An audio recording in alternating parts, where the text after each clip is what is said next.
Politisi Partai Gerindra Fadlizon ikut menilai sikap Polri yang tak menahan istri Irjen Polisi Verdi Sambo. Putri Chandrawati dapat menjadi jurisprudensi yang buruk. Bahkan kata mantan wakil ketua DPR itu, tak ditahannya Putri yang telah menjadi tersangka pembunuhan berencana Brigadir Nofriansyah Yosua Huta Barat atau Brigadir J. menjadi catatan diskriminasi hukum yang nyata.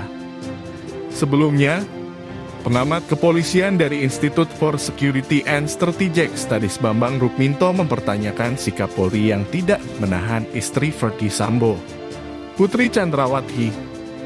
Padahal Putri Chandrawati sudah jadi tersangka pembunuhan berencana Brigadir Nofriansyah Yosua Huta Barat atau Brigadir J. Menurut Bambang, keputusan untuk tidak menahan istri mantan Kepala Divisi Profesi dan Pengamanan Polri Verdi Sambo itu jauh dari rasa keadilan. Bambang menyebut penyidik memiliki kewenangan untuk memutuskan tersangka ditahan atau tidak dengan pertimbangan tidak akan melarikan diri, tidak menghilangkan barang bukti, dan tidak mengulangi perbuatannya.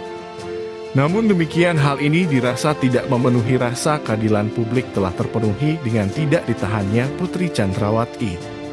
Bambang menilai salah satu alasan tersangka Putri tidak ditahan karena suaminya, tersangka Verdi Sambo, juga masih memiliki pengaruh kuat di internal Polri.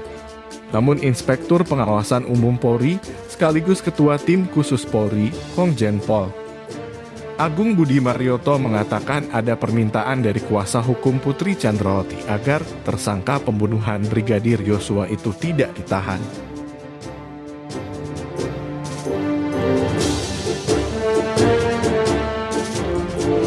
Kepolisian sampai saat ini belum juga menahan Putri Chandrawati PC, padahal sudah ditetapkan sebagai tersangka pembunuhan berencana dengan ancaman sampai hukuman mati. Polisi beralasan tidak menahan PC karena alasan kemanusiaan.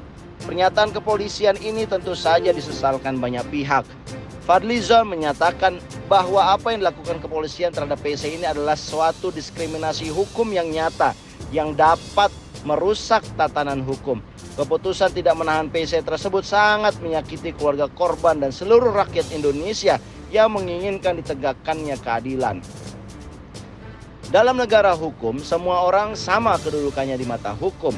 Bahkan seseorang yang bersalah yang tuntutannya bukan tuntutan hukuman mati harus mendekam di penjara meskipun yang bersangkutan memiliki anak bayi. Apalagi seseorang yang ancamannya hukuman mati, maka secara hukum orang tersebut lebih layak untuk ditahan.